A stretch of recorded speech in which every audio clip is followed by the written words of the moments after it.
नमस्कार मेरे प्यारे साथियों, मैं डीपी आज एक नए वीडियो के साथ हूँ। जैसा कि आप सभी लोग जानते हो, आज कार्तिक पूर्णिमा है और आज ही के दिन ईस्वी संवत सन कितना है 1469 1469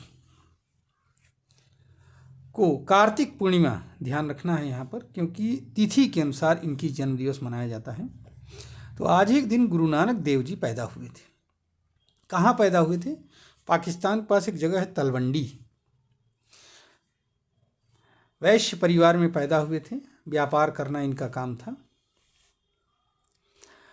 ये बहुत ही दूसरे टाइप के संत थे, अन्य संतों से ऐसा नहीं कि मुस्कुराते हुए और इस टाइप से हों,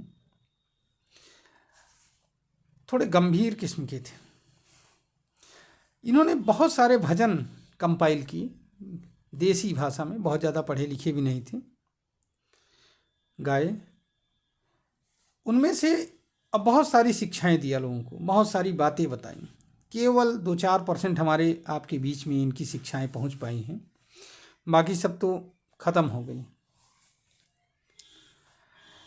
अभी तक इनका जो है 947 भजन कंपाइल किया गया है, इकट्ठा किया गया है, जिसको कि हम लोग सुनते भी हैं।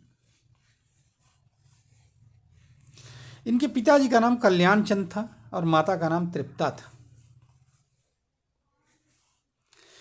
एक घटना याद आती है, एक कहानी आती है इनके नाम पर, कि एक बार रास्ते में चले जा रहे थे, बूढ़े थे, हो चुके थे, तो किसी धनी सेठ के यहाँ ठहरे। तो सेठ ने इनका आदर सत्कार किया। चलते वक्त एक सुई दे दिया इनको, कहा है सुई रख लो और जब दोबारा कभी मिलना तो हमें वापस कर देना। सुई ले लिया सेठ ने गुरुजी की आज्ञा पाकर। लेकिन जब पत्नी आई तो बहुत भड़की। सेठ जी की पत्नी आई जब, तो बहुत भड़की, कहा कि तुमने क्यों ले लिया? मान लिया बूढ़े आदमी हैं, संत हैं, कहीं स्वर्गवासी हो गए तो क्या करोगे? कहाँ ढूंढोगे? कहाँ पाओगे उनको देने के लिए? तब तो एक कर्ज, उनका संत आदमी का कर्ज लदा रह जाएगा। तो सेठ ने कहा भाई तब क्या करें? तो कहा जाओ ढूंढो, जहाँ पाओ उनको दे दो। 2 महीने तक वो आदमी ढूंढता रहा, फिर मिले गुरुजी, तो उनको वापस देने लगा। तो गुरुजी ने कहा कि भाई इतनी जल्दीबाजी क्या थी, मैं आता ले लेता।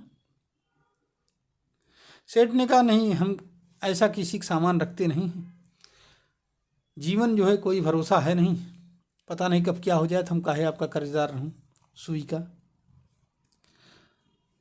तब गुरु जी ने उनको समझाया कि चलो ठीक है, ये तो सुई की बात थी, लेकिन आप ये जो अंतहीन धन संपदा इकट्ठा कर रहे हो, इसका क्या करोगे?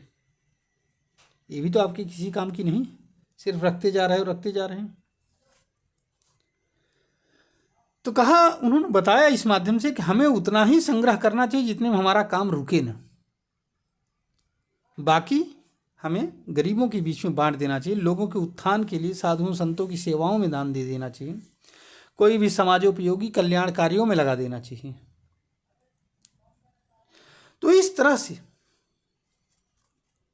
सुलझे हुए व्यक्ति थे,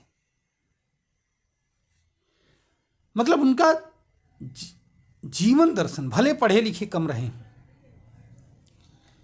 लेकिन अंदर से उनकी आत्मा से, उन्होंने अनुभवों से जो कुछ भी सीखा था, आत्मा की आवाज़ से जो कुछ भी सीखा था, वो बहुत गंभीर विषय था और उसी को लोगों के सामने रखते थे, लोग उनको ग्रहण करते थे। बाद में इसी में चल करके, इसी परंपरा में अनेक गुरु हुए, जिनमें से एक 9वें गुरु का जन्म दिवस, ये प्रथम गुरु बने गुरु नानक देव जी। सिख पंथ की नींव पड़ी बाद में, उस समय तो नहीं पड़ी थी, बाद में पड़ी, उस समय संत के रूप में ही थे।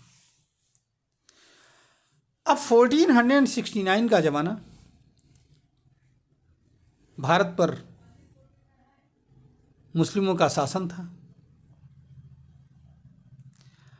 उस समय समाज के अंदर एक ज्योति बनकर के पैदा होना ये मायने रखता है। समाज को एक नई दिशा दिया, कितना क्रश किया गया होगा समाज को, फिर भी उसमें से संत पैदा हुए। अब पाकिस्तान में जो है जगह तलवंडी, वहाँ पर तो इनका बहुत कुछ बचा नहीं है, क्योंकि अब सिख भाई हमारे वहाँ हैं भी नहीं, सब यहाँ चले आए हैं। एक जगह है वहाँ छोटी सी, मातृभूमि का विभाजन हो गया तो इसका खामियाजा तो हमें भुगतना ही पड़ेगा। लेकिन चलिए, गुरु जी की शिक्षाओं पर चल करके हम लोग कुछ तो सीख सकते हैं।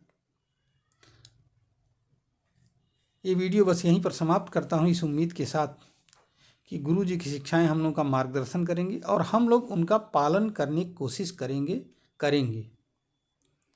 धन्यवाद, नमस्कार, जय हिंद, जय भारत, वंदे मातरम। आइए फिर से अपने सभी भाइयों को कार्तिक पूर्णिमा, गुरुपर्व की अनेक अनेक शुभकामनाएं दें।